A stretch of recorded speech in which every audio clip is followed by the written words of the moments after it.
Hey, what's up, guys? Welcome back. I know it's been a long time since I've made a tutorial. It's been roughly about 4 months or so, coming up on 4 months, and I really do apologize for that. I've been busy with college and kind of got lazy here, and I really apologize for the lack of inconsistent videos. I'm really going to work on being a lot more consistent and uploading a lot more frequently. And finally got some free time on my hands. I've had a couple other projects going on as well, so I decided to go ahead and make a quick tutorial. This shouldn't be too hard, and this isn't going to be too complex or anything, but basically I'm going to show you how you can make this background for your computer. So basically just a wallpaper. So hopefully you guys will enjoy this tutorial. Like I said, it shouldn't take too long, so once again, apologize. I'm back.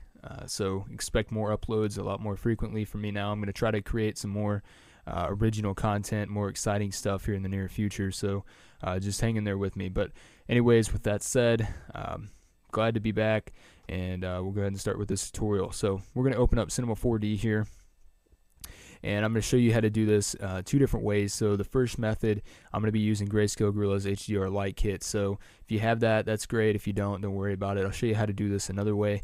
But for this first part, we're going to go ahead and use his HDR Studio. So I'm going to go to my content browser, find the studio pack here, and just double click on the studio rig, and then we're going to double click on the seamless floor.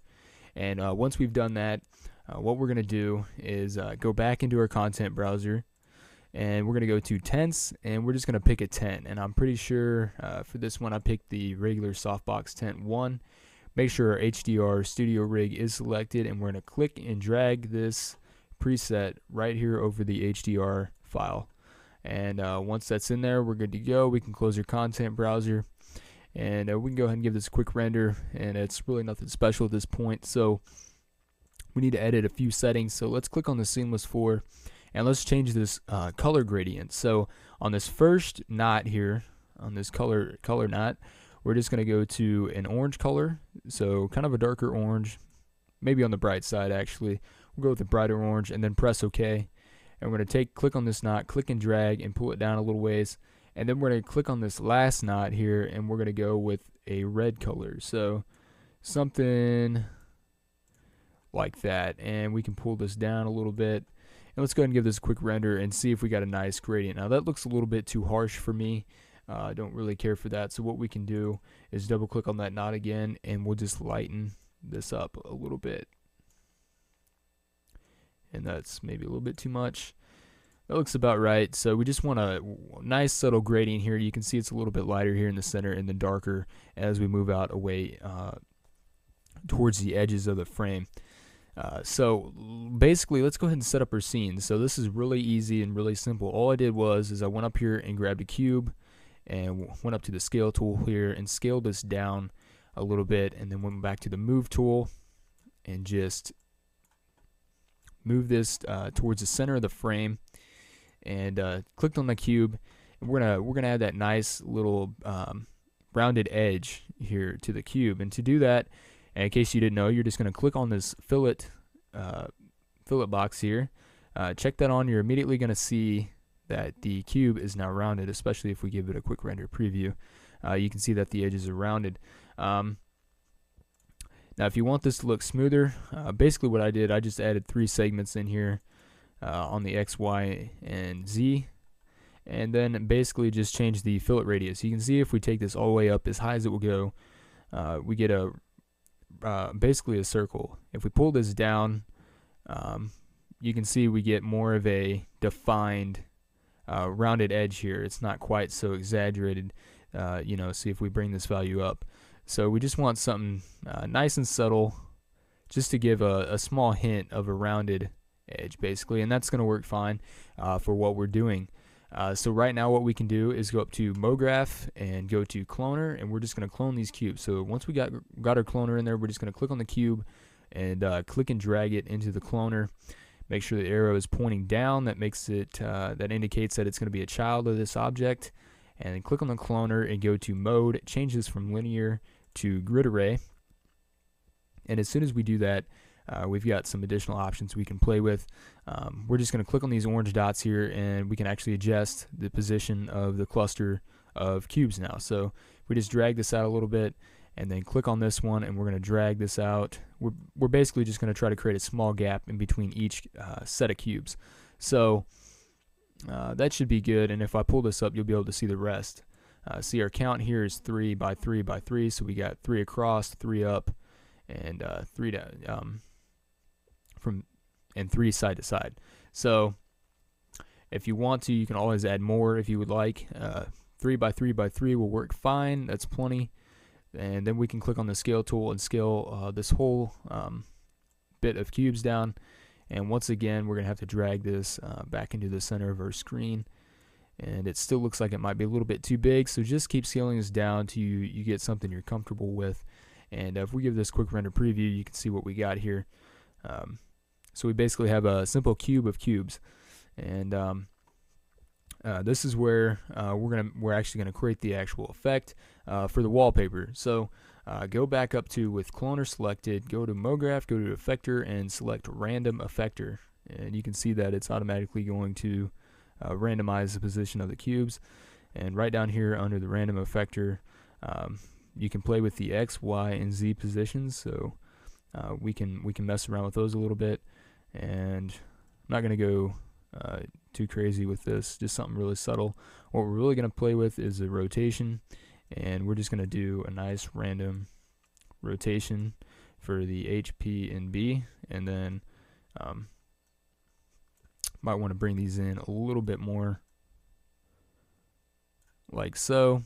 And we can even mess with the scale, so you can see if we play with the X, it's going to make these cubes stretch out a little bit. I didn't really mess with that, but once again, you guys can do whatever you want. And I'm just going to click on the cloner and rotate this whole glob of cubes, I guess, and so that looks good right there. And if we go ahead and give this quick render preview, you're going to see that it doesn't look too spectacular. That's because we don't have any real lighting setup, or our render settings have not been messed with. So let's go ahead and mess with the render settings real quick. And to do that, just go ahead and click there and go down to Effect. We're going to add some ambient occlusion, and go down to Effect and add in some global illumination. And once we're in global illumination, go to the radiance cache and change the stochastic and record density down to low, and then we can leave these parameters the same. Just because I've already done this, I know that we need to go into ambient occlusion and change these minimum samples and maximum samples to, say, around 200. And in case you don't know what that does, that basically eliminates the grain from the shadows that are going to be created, because that's what ambient occlusion does. It creates depth in shadows, and that really adds to this effect. So by increasing these two values here, you're going to really be eliminating the grain that's associated with the shadows, so which is a good thing. And then we're just going to go to Save, and we're going to go to PNG, and we're going to name this this image whatever we want. So you can type in whatever you want there, click those three dots, choose where you want to save it, and press Save. And then we're going to go to Output, make sure the frame range is set to current frame, so we only render out one frame. And we'll come back and mess with the resolution of this image in the end. But for right now, this is our render settings, and we'll probably mess with the anti-aliasing in the end too. But for right now, we're good to go. So what we need to do now, since we have our main scene set up and we've basically got a render settings set up, is add a material to these cubes, and this is really going to add a lot to the overall render. So double click down here to create a new material. Double click on the new material that's been created, and click on this color box here and change the color from the default gray to more of a white color. And then we're going to check on reflection. We're going to drop the brightness down to about 30%, and then we're going to go to texture, Fresnel, and then drop this down to about 30% as well. So now we have a simple glossy white material. We can even go down to specular and play around with the specular of this object. So I'm just going to make the specular a little bit wider, and we're just going to drag this right on to the cubes. You can see they all become white with the material. If we go ahead and give this quick render, you're going to notice a big difference since we've adjusted the render settings and added a simple glossy white material onto this. The render is going to look a lot better. Alright, so you can see we've got something very similar to what I showed you in the beginning of this tutorial with my wallpaper. This is basically what we're going for. Now, there's a couple things we need to mess around with, though, because if you notice up here towards the top, it's so bright that it's being blown out, basically, and you're losing detail up here. And in my opinion, this doesn't look real well or really great, so I'm going to go ahead and fix this. If you guys like it the way it is, of course, you can just leave it as that. But I'm going to go ahead and fix this, and if you guys would like to do the same, all you have to do, if you're using this method, is to go into the HDR Studio Rig, and what we're going to do is we're going to increase the contrast here to about 15%. We're going to increase the saturation to about 5, and what we're going to do is bring down the overall brightness of this to about 70%.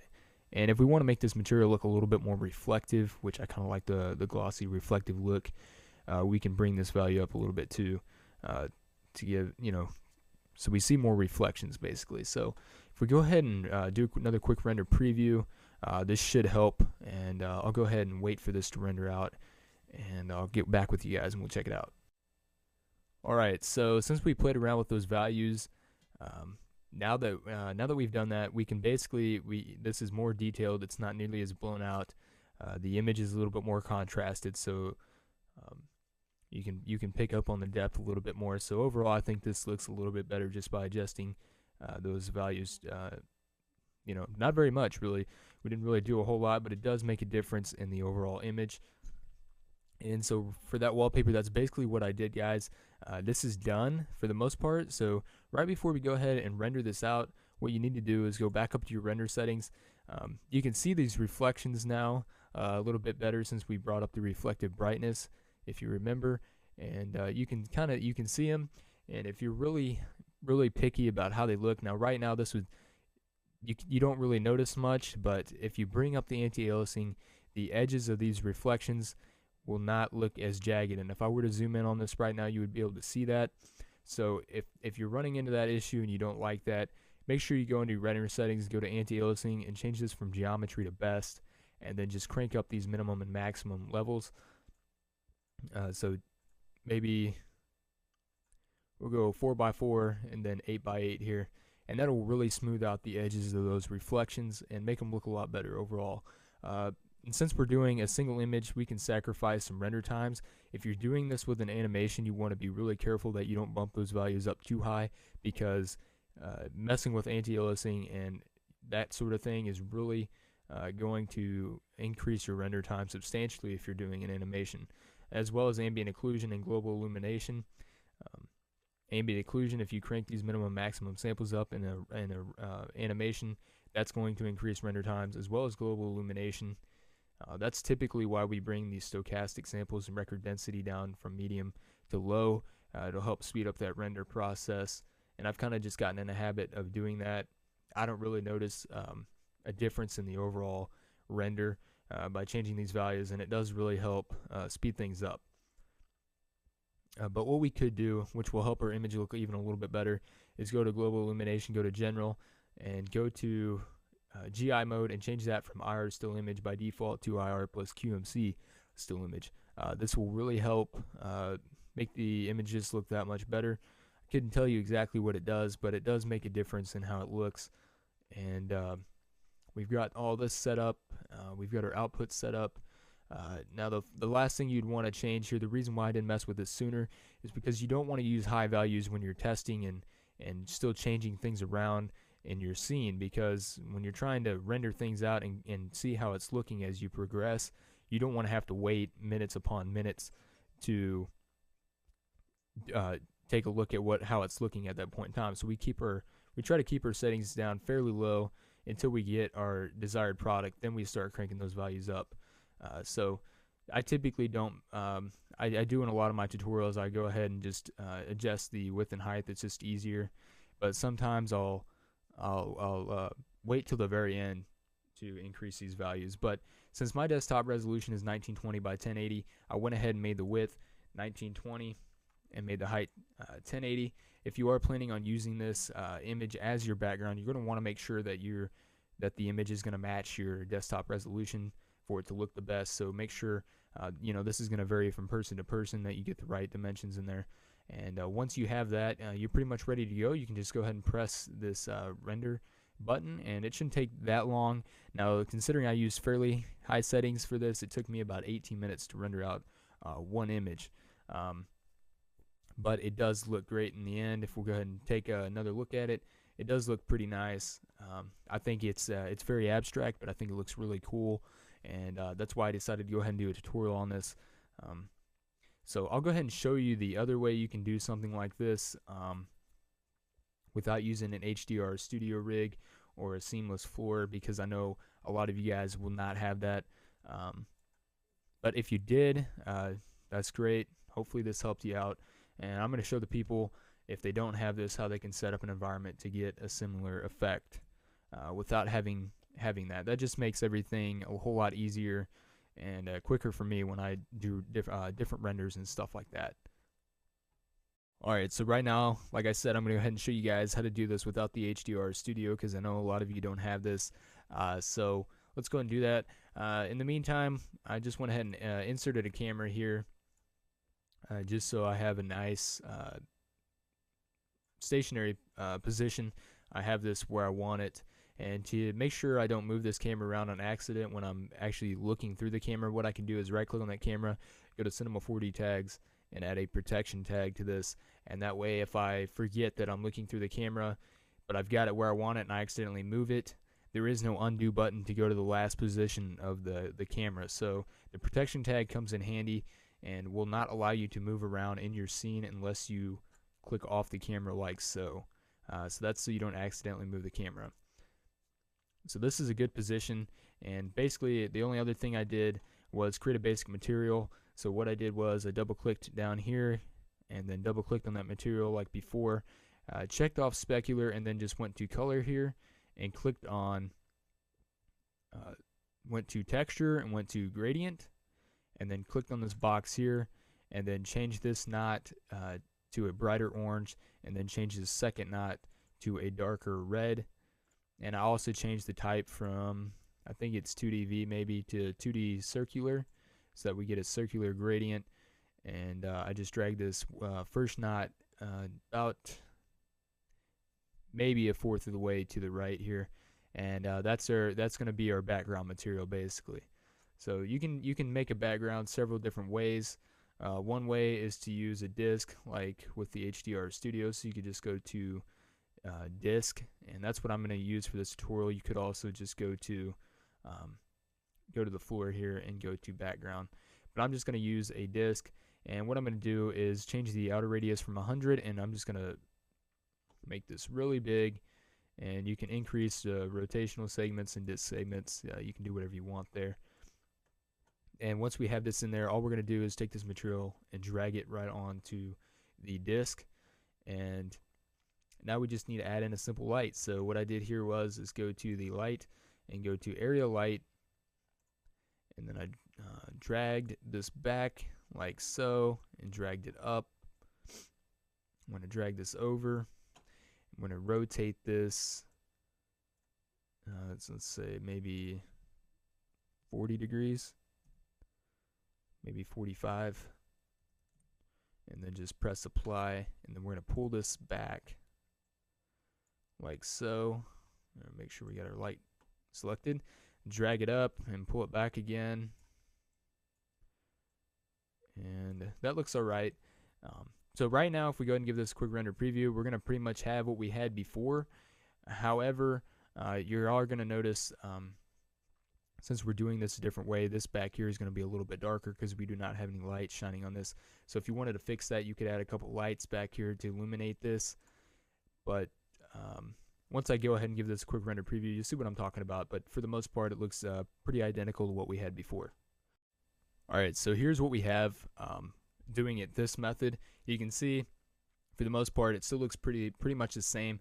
However, the top half here is a lot darker, and that's because that's not illuminated. Like I said, if you wanted to fix that, just add in some lights back here, various lights, and that will help illuminate this and make this look a lot better. You could also just get rid of the disk here, but we could also just go ahead and go up here and go to the floor icon and add in a background, and then drag this material onto the background and go ahead and give this a quick render preview and see what we have. Okay, so that rendered out fairly quickly, and there you go. We basically had what we had before. We don't have a floor in there though, so you're not going to see this subtle bit of shadows being casted down here like we did with the HDR Studio. But if you wanted a floor, you could go ahead and add that in there, no big deal. And now you've got shadows. So whichever way, I mean, there's multiple ways you can accomplish this. So whichever way you prefer, I showed you the 3 different ways that I've done this. So hopefully, out of those 3 methods, you can find one that works best for you. If you guys found this tutorial helpful, please drop a like down below. I'd really appreciate it. It helps me out. And comments with any questions, concerns, or anything like that down below. I do have several tutorials that I'm planning on doing very soon. Like I said, I'm going to plan, and I'm going to really try to be a lot more consistent and upload more frequently for you guys. Like I said, I apologize for my lack of inconsistency lately and the lack of uploads. So I'm going to try changing that. And so, like I said, hopefully this helped you out. Hopefully you guys learned a lot. And I will see you guys in another video. Peace out.